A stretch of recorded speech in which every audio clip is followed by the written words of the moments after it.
Radiology का course एक ऐसा कोर्स है जिसमें अभ्यर्थियों को मरीज के बीमारी का पता लगाने के लिए उसके अंदरूनी हिस्सों में जांच करना सिखाया जाता है। रेडियोलॉजिस्ट कोई डॉक्टर नहीं होते, लेकिन डॉक्टर से कम नहीं होते। इनका मुख्य काम होता है आपके अंदरूनी हिस्सों में अगर कोई समस्या होती है तो उसके बारे में आपको जानकारी देना, जिसमें से एक्सरे मुख्य है।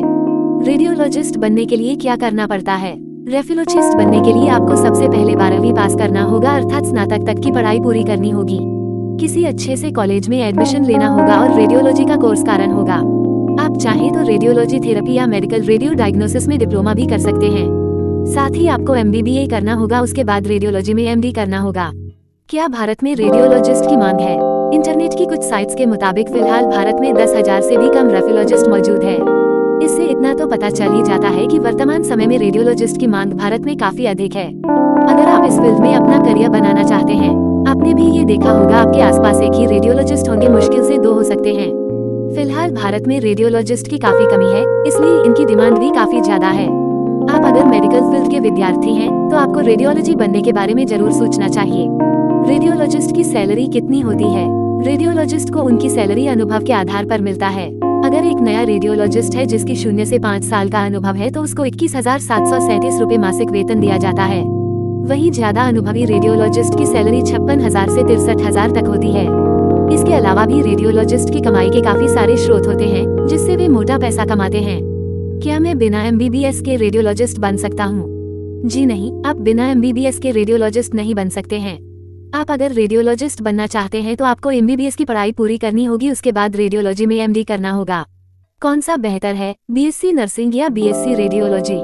अगर आप मरीजों की देखरेख करना चाहते हैं, उनकी इलाज करना चाहते हैं और क्लिनिकल क्षेत्र में काम करना चाहते हैं, तब BSc नर्सिंग चुनें। लेकिन अगर आप डायग्नोस्टिक इमेजिंग और रेडियोग्राफिक तकनीकों में इंटरेस्टेड हैं और इसमें काम करना चाहते गए तो BSc रेडियोलॉजी चुनें। ये दोनों ही बेहतर है। यहाँ सवाल आता है कि आपको क्या पसंद है। आप अपने पसंद के हिसाब से कोई भी चुन सकते हैं। दोनों में ही बेहतर करियर ऑप्शन और अच्छा सैलरी आपको प्रदान किया जाएगा। साथ ही दोनों ही मेडिकल फील्ड के काम है, इसलिए आप अपने पसंद के हिसाब से डिसीजन लें। क्या रेडियोलॉजिस्ट भी डॉक्टर होते हैं? नहीं, सामान्य तौर पर रेडियोलॉजिस्ट कोई डॉक्टर नहीं होते हैं। ये विशेषज्ञ होते हैं जो लोगों के अंदरूनी हिस्सों में मौजूद बीमारियों का पता लगाते हैं। रोगों की निदान में मदद करने के लिए कई प्रकार की चिकित्सा छवियों का विश्लेषण इनके द्वारा किया जाता है, जैसे कि एक्सरे, CT स्कैन, MRI इत्यादि। इसके बाद वे अपनी रिपोर्ट्स के जरिए चिकित्सा प्रबंधन को सलाह देते हैं और रोग के बारे में पूरी जानकारी देते हैं।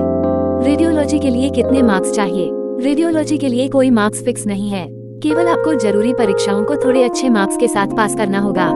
यहाँ मार्क्स से ज्यादा आपके एक्सपीरियंस और नॉलेज पर ध्यान दिया जाता है। फिर भी कुछ कॉलेजों द्वारा मार्क्स की मांग की जाती है।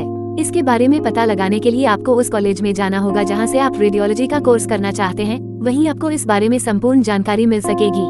क्या रेडियोलॉजी को नीट चाहिए? हाँ, रेडियोलॉजी के लिए नीट काफी ज्यादा आवश्यक है। नीट के बाद आपको MBBS करना होगा, उसके बाद रेडियोलॉजी में MD करना होगा, तब जाके आप रेडियोलॉजिस्ट बन सकते हैं। 2. भारत में 12वीं के बाद रेडियोलॉजिस्ट बनने के कितने साल होते हैं? भारत में 12वीं के बाद रेडियोलॉजिस्ट बनने के लिए आपको उम्र 17 वर्ष से अधिक होना चाहिए। 3. BSc रेडियोलॉजी कितने साल का होता है? BSc रेडियोलॉजी का कोर्स 3 से 4 वर्षों का कोर्स होता है। रेडियोलॉजिस्ट की मांग फिलहाल भारत में काफी ज्यादा है। आप अगर मेडिकल फील्ड के स्टूडेंट हैं तो आपके लिए ये काफी बढ़िया करियर विकल्प बन सकता है। ऐसे ही नॉलेज फैक्ट जानने के लिए हमारे चैनल को please share, like and subscribe कीजिए।